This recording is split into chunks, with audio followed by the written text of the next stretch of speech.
Eo amin'ireo vaovao avy any ivelany dia voalohany noresantsika ny vaovao hafakely satria ao anatin'ny tranga izay noresana tamintsika omaly dia ny tondran-drano izay manenika ny avaratry Inde amin'izao fotoana izao dia manao ny asany toy ny asa rehetra ihany koa ny mpanao gazety ary ao anatin'ny asan'ny mpanao gazety izay dia ny fidinana eny amin'ilay toerana izay isian'ny loza. Ity mpanao gazety iray ity kosa dia voaroka teo amin'ny asany tao aorian'ny fidinany teny amin'izay faritra tratran'ny tondran-drano izay.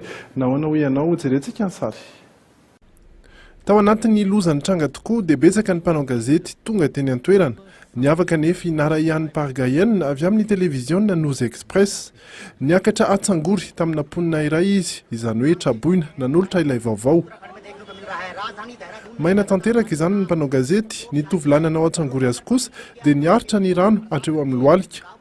Tsy mbola nandeha tamin'ny fahitalavitra ity sary ity dia efa niparitaka teo amin'ny internet. Betsaka noho ny safoka nahita izao fihetsika izao ka voatery nanome fanazavana ilay mpanao gazety. Tsy hevitry no niakatra toy izao fa io poniny io ihany no tonga dia nanolo tena hoy izy. Sambany koa izy nahita olona toa hoy ihany Narayan ka izay no nahatonga azy hanampy ahy. Rehefa nihaino ny fanazavany'ity mpiasany kosa ny tompon'ny orinasa dia nilaza izy fa ny kameramanina no diso fa tokony hatreo amin'ny tratrany ihany no sary nalefa, nefa dia nisy nandefa tamin'ny internet ny sary manontolo. Nanapa-kevitra fa ampiato an'ity mpanao gazety matahotra ny aloto ity ilay televiziona. Ny fitsidihan'ny filoha Amerikana Barack Obama aty Afrika Atsimo ny zava-mitranga ao Afrika amin'ny ankapobeny ireo no anisany nanamarika ny vaovao avy any ivelany. Niaona tamin'ny filoha Afrikana tatsimo Jacob Zuma i Barack Obama androany, resaka ekonomika no tena votoatin'ny resaka, saingy mazava loatra manamarika betsaka ny momba ny Nelson Mandela izay mbola eny amin'ny hopitaly hatramin'izao fotoana izao.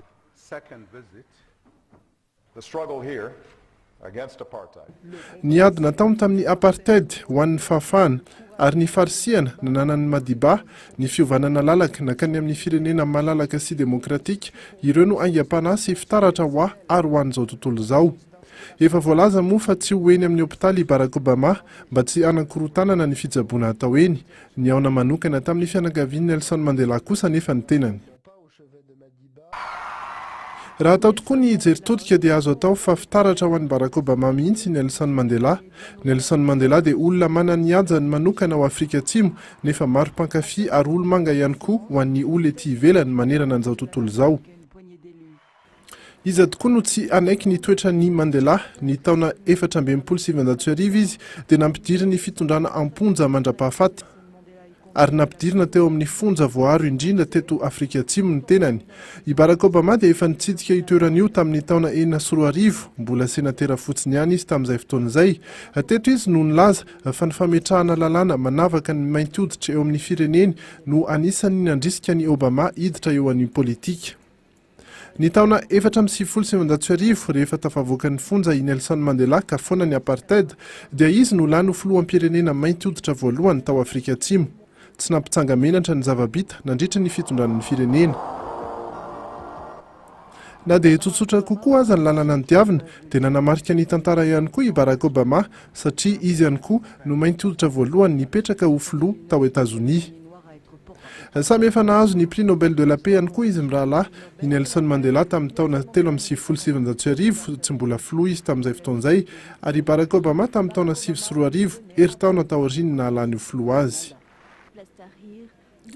Mitony fihetsiketsehana fanoherana ny fitondrany filoha Mohamed Morsi ao Egypta, ireto mpanohitra ireto dia mangataka ny fialan'ny filoha ka fanaovana ny fifidianana mialohan'ny fotoana.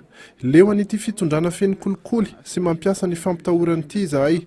Tsy zakanay ny famonoana olona atao kanefa tsy hiala eto izahay raha tsy miala i Morsi, hoy ity tovolahy ity.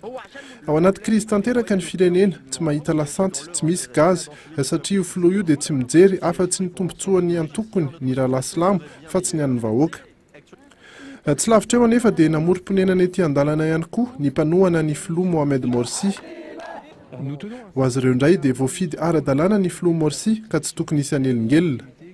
Mizara tanteraka ny firenena ary rehefa samy manao fihetsiketsehana izy ireo dia miteraka korontana trano izany. Efa nahafaty olona ny fifandonana kanefa dia samy mikiry mbola hanohy izany ny andaniny roa. Rampitso alahady, andro fahatsiarovana ny fiakaran'i Mohamed Morsi teo amin'ny fitondrana dia ahina ho mafy izany fifandonana izany.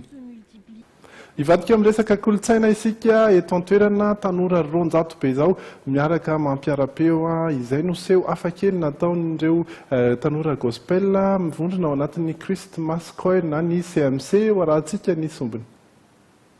Totosa soamantsara ny fampisehoana gasy mizara fitiavana izay nokarakaray ny Christmas choir na ny CMC teto Antsahamanitra.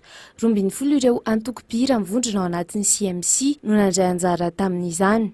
Kristy zao firenena dia mila fitiavana amin'ny vahoaka malagasy dia hita eo amin'ny tontolo iainantsika rehetra izao fa na ny anatin'ny tokantrano any na ny fiarahamonina any na ao anatin'izao firenena izao dia hita hoe maivana ary miena isan'andro ny fitiavana. Mbola fanombohana ny androany nokendrena kosa nefa natao sabotsy taoriny 20 jiona mba ho tafiditra ihany koa ao anatin'ny fankalazana ny fetim-pirenena. Hitondra anjara biriky eo amin'ny fampivelarana sy famoazana indray zany ny afim-pitiavana ao am-pony malagasy satria vokatry ny olana rehetra politika, ekonomika, sosialy dia ny enany fitiavana ny am-pony tsirairay. Efa nanomboka omaly ny gasy mizara fitiavana saingy ity fampisehoana ity no namaranana izy ireo izany. Antoko-pihira gospel avokoa no mivondrona ao anatin'ny CMC.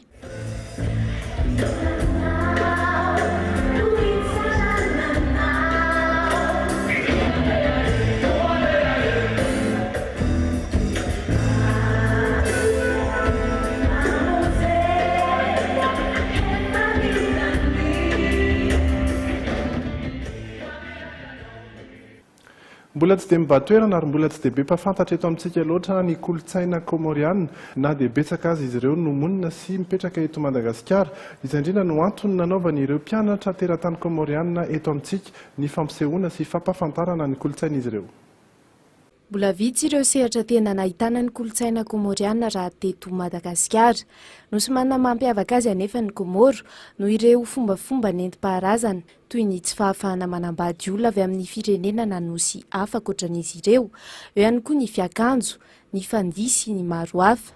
Les Comoriens, nous avons un grand mariage par exemple, et ça n'existe qu'aux Comores, le grand mariage. Il y a certaines danses qui s'appellent le sambé, donc ou bien le shigoma, ou bien le wadaha, ou bien le tohab, ou bien le dialiko. Maro amin'ireo tanora komoriana nefa tsy manaja intsony ireo kolontsaina ireo no ny alaviran'ny tany ny aviany, eo ihany koa ny fandrosoana sy ny fivoarana ao amin'ny firenena ipetrahana. Certes, maintenant, avec la mondialisation, il y a toujours des interférences, mais nous, parmi nos objectifs, c'est de faire en sorte que notre culture comorienne persiste et soit transférée encore aux générations futures.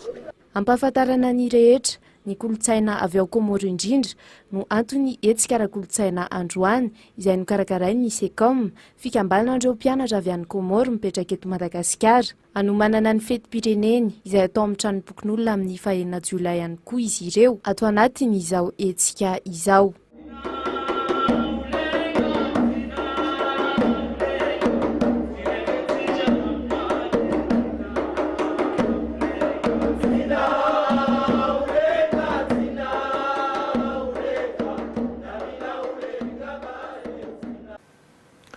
Eo amin'ny vaovaon'ny fanatanjahantena mbola mahasarika ny maro mazava loatra ny Afrobasket U16 ary zareo toy ny izany indray kosa no nifanarana tamintsika malagasy io arivo io.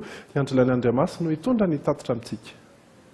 Somary tataitra kokoa ireo zandrikely malagasy androany tena milapan'ny fanatanjahantena Mahamasina nanoloana zareo Tunisianina tamin'ity lalao faharoa ho an'ny andro faharoa ny fanitsana isam-bonina ao anatin'ny Afrobasket U16 ity raha noharina tamin'ny andro dalaona sehon'izy ireo tamin'ny andro voalohany omaly nanoloana zareo Ivorianina. Nanjary betsaka ny baolina very sy ireo isa tsy tafiditra noho izany. Notariana nisa 720 no 730 isika hatreo am-pialatsasaatra ary niondrika nisa 720 no 370 mihitsy aza tamin'ny fiafarany lalao.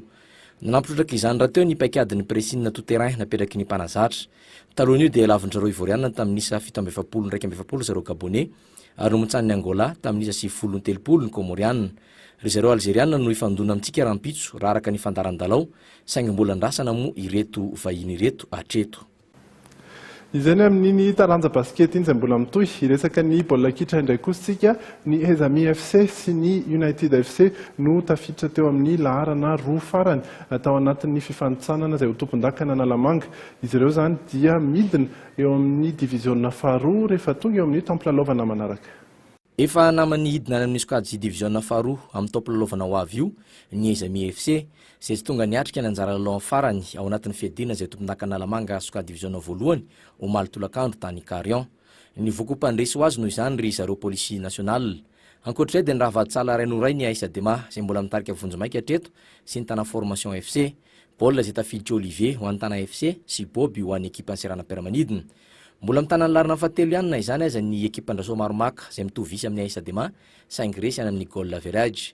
Avitra tamin'ireo farany kosa ny Vesta Team FC zay natana sala miaramila. Resy ny Arivo Football Club tamin'isa 4-0 ny Ajesaya. Ankoatran'izany, andrasana izany sisa ny vokatry ny laon'ny SSM LGco sy United FC zay ho tanterana amin'ny Larobia ho avy izao. Namany efa midina amin'ny sokady division faharoa ihany koa ireto ekipan'ny Zakabe ireto dia ny United FC izany. Raha mandresy io ny SSM LGco dia mitana ny larina voalohany vonjomaiky. Na izany dia samy mbola hiditra amin'ny poule des As na ny dingana farany amantarana izay solitenana Lamanga any amin'ny fiadina tomponakany Madagasikara ny Aïsadema, tana formation FC, SSM LGco ary ny IFC. Alohan'ny tena ifandaozantsika dia omenanao hatrany ny mety ho toetry ny andro ny amin'ny anio alina sy ny amin'ny rampiso tontolo andro ny vaovao tsara aloha raha ny amin'ny anio alina araka izao hitantsika izao dia somary miakatra kely ny maripana oharina tamin'ny alina teo 13 ka hatramin'ny 12 degré celsius ny maripana amin'ny anora sy 20 minitra kosa ny masoandro no hiposaka. Ny amin'ny rampitso tontolo andro dia mbola tahaky ny androany ihany isy ny masoandro na dia tsy ambony be aza ny maripana 13 ka hatramin'ny 20 degré celsius izay hafanana izay ary amin'ny 10 ora sy 20 minitra kosa ny masoandro no ilentika. Isika kosa dia mifanome fotoana amin'ny alatsinainy indray amin'ny fitora sasany eto amin'ny Jemina ihany. Veloma daholo.